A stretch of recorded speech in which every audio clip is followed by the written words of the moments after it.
All right, everybody, welcome back to the show. Right now, we're talking with Nick Bentley of Northstar Games. Northstar currently has a Kickstarter running for a second edition of their game Evolution and an expansion for Evolution called Flight. Nick, you with us?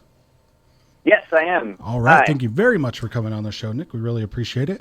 So, Nick, we talked with Luke Warren from Northstar back in November about all of your guys' games and Evolution, and we covered a whole lot of ground. So our audience can go check that out on our SoundCloud page at soundcloud.com/bagsandboards. So we just wanted to talk to you tonight and get a nice update from you guys about what you got going on now.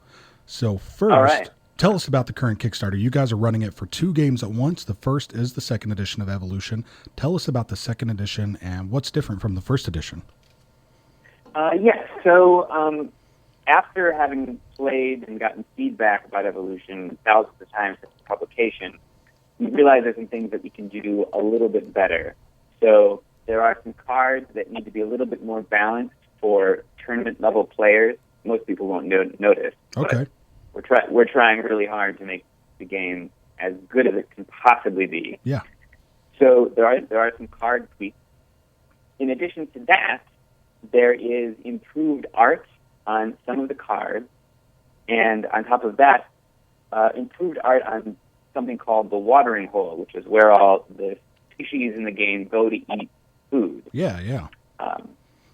So the improved art helps you see the food more easily on the watering hole that's blend in. Well, having played the game quite a bit in the last couple of weeks, I knew that you guys were doing some improved art, and I couldn't imagine how that art could get any better. But, I mean, I checked out the Kickstarter page, and, man, it got even better. I mean, that is a killer artist.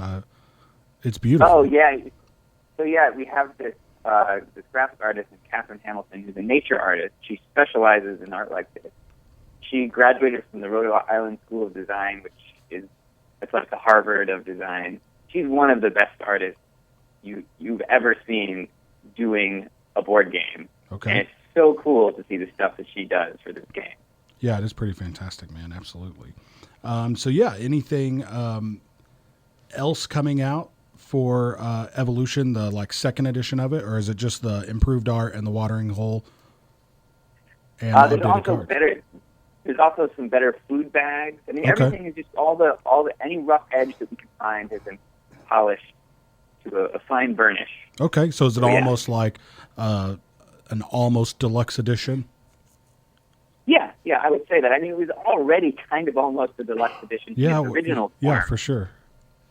Because we got so well funded on Kickstarter, we could afford to make it really, really nice. So this is even beyond that. It's really a labor of love at this point. Okay, very cool. So tell us about the second thing you guys are doing in the Kickstarter is an expansion for Evolution called Flight. Tell us about the expansion and what it adds to the game. As far as I can tell, the original version of Evolution that you guys took and updated, it had the same expansion to it, but tell us about Flight and what you guys have added to or changed from the original Flight expansion for Evolution.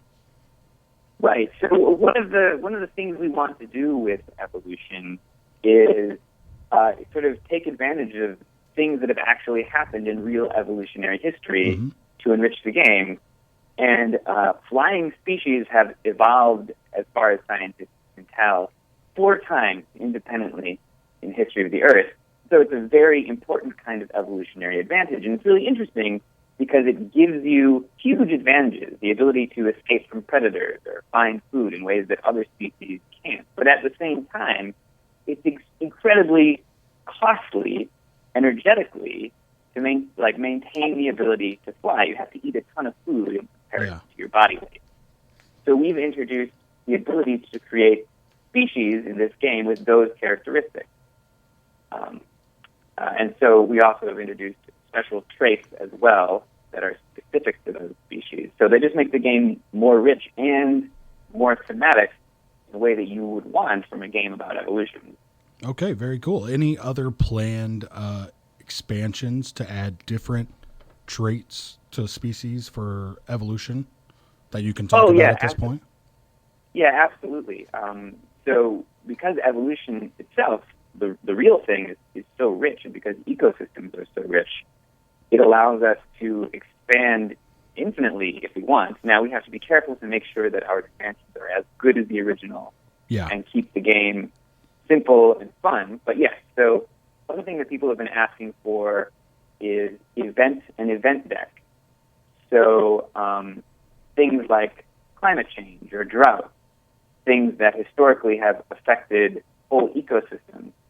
Currently, there's nothing like that in the game, and we're going to try to introduce it, hopefully by releasing an expansion by Gen Con of 2016. Okay, yeah, absolutely. And for anybody on the fence about Evolution, I mean, we have been absolutely loving the game.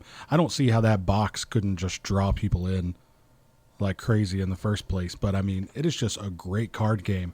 And the thought of adding in things like the event deck and other traits to the species, I mean, because first you've got carnivore. That's kind of the like special thing about the game. If you decide to go carnivore, and then adding in other things like flight, it sounds great, and I can't wait. Yeah, we love it, and it's doing really well. We sold out our first 2 print runs, and we're quickly selling out of the third one now. Really? Distribution. So, we couldn't be happier. Okay, very cool. So what's it like actually running a Kickstarter for 2 different products at the same time? I mean, I know people do it, but how has that been for you guys? And this is only your second Kickstarter, is that right? Yeah. So it's been tricky because it's 2 products. But in fact, I think in our case, it's better to have 2. Yeah. So because if it was only going to be 1, it would be the expansion. Yeah.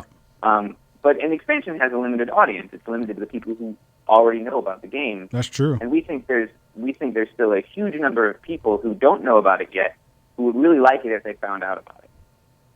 Yeah, that's really true, because a lot of Kickstarters that are doing expansion, they'll also offer a level to get the base game, but you guys are taking it a step further and saying, well, we're not just giving you the base game, but we're giving you this deluxe version of the base game as well. Right, exactly. And that's one of the reasons I love working for this company. Yeah.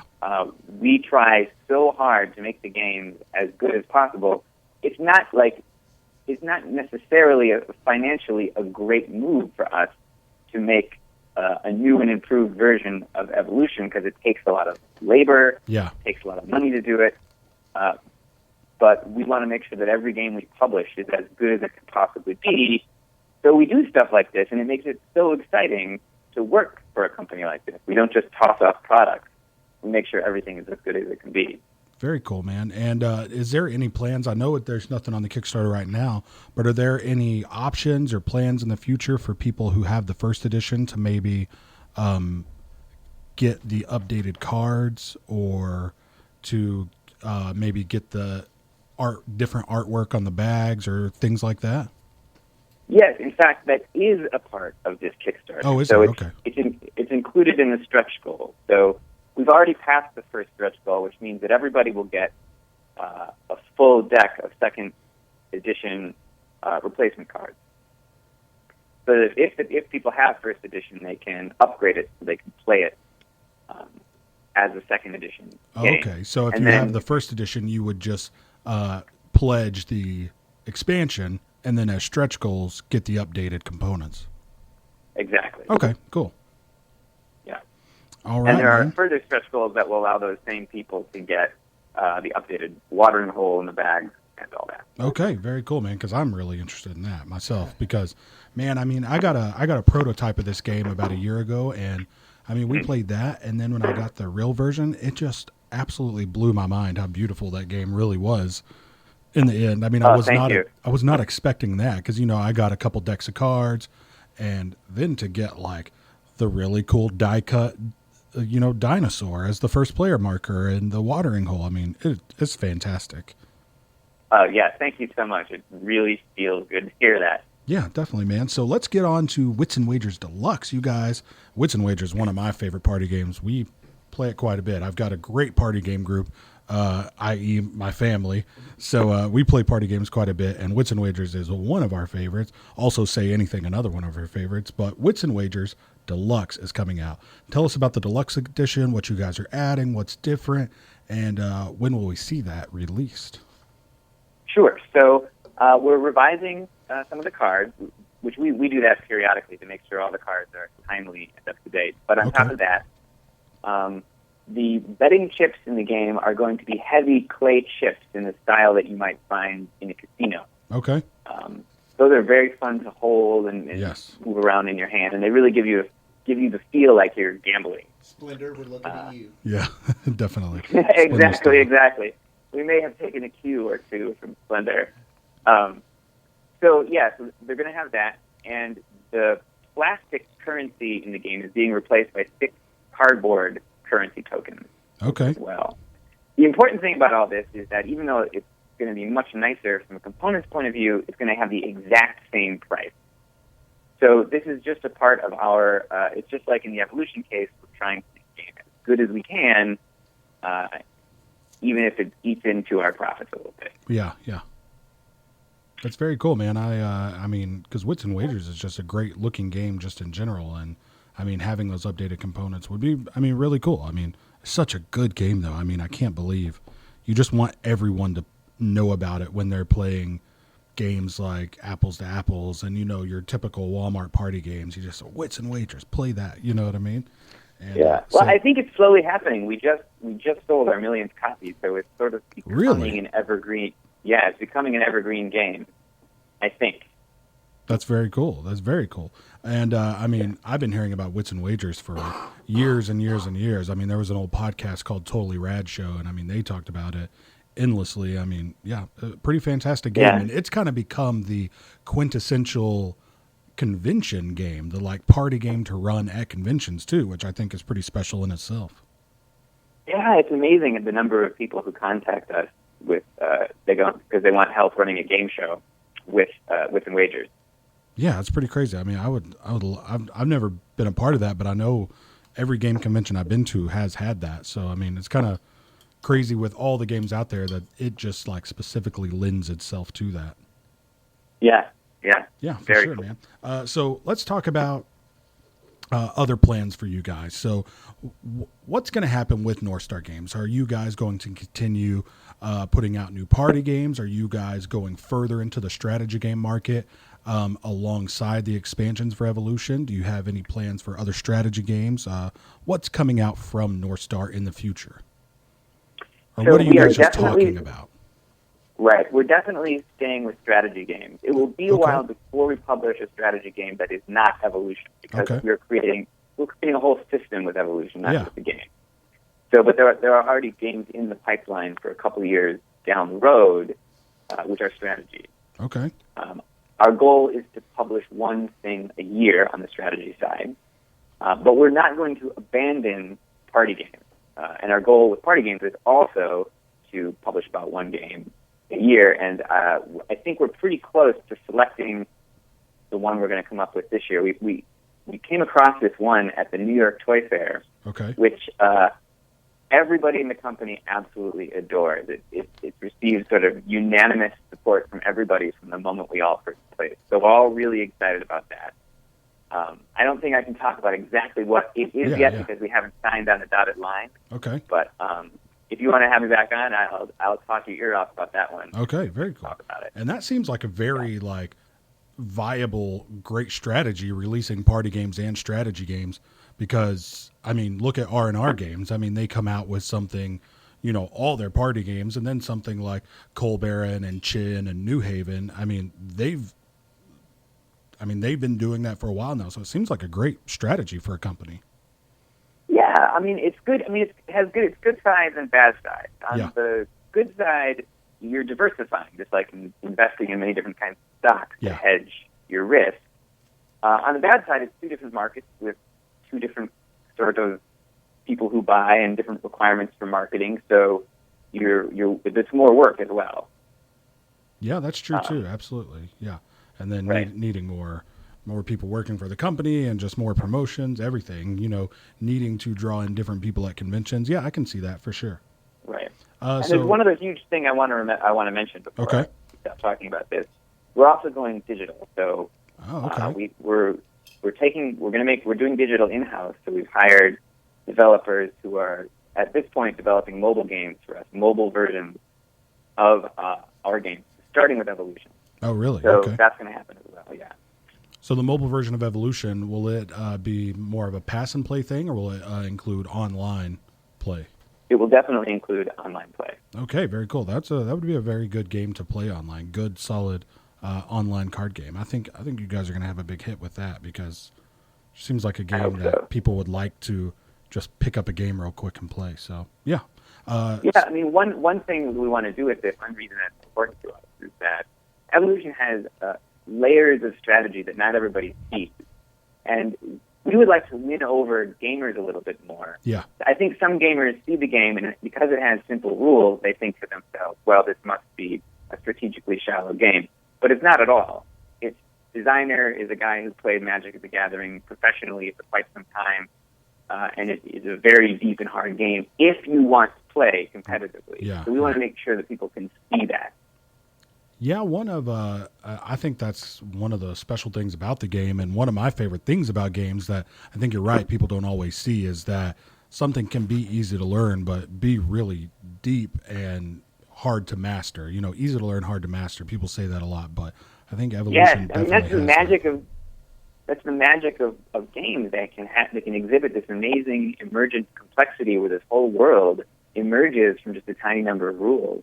Yeah. It's a beautiful thing. Yeah, for sure, man. And I mean, I think you guys, Tony Topper from Secret Cabal. I mean, he talks about Evolution all the time. But I mean, I think it's out there. But yeah, you're right. It would be that's something a lot of gamers I think don't get. If the rule book's not 30, 40 pages, then it's not heavy enough. Yeah.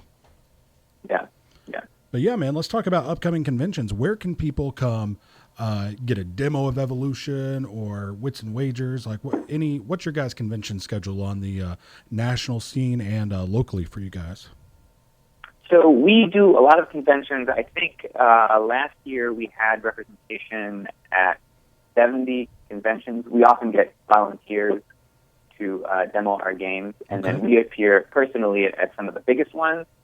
So this year will be, Origins and Gen Con and FN and a number of others as well. And overall, we're probably going to be at more conventions this year than last year. Okay. Maybe 120 I'm thinking about now. Oh, really?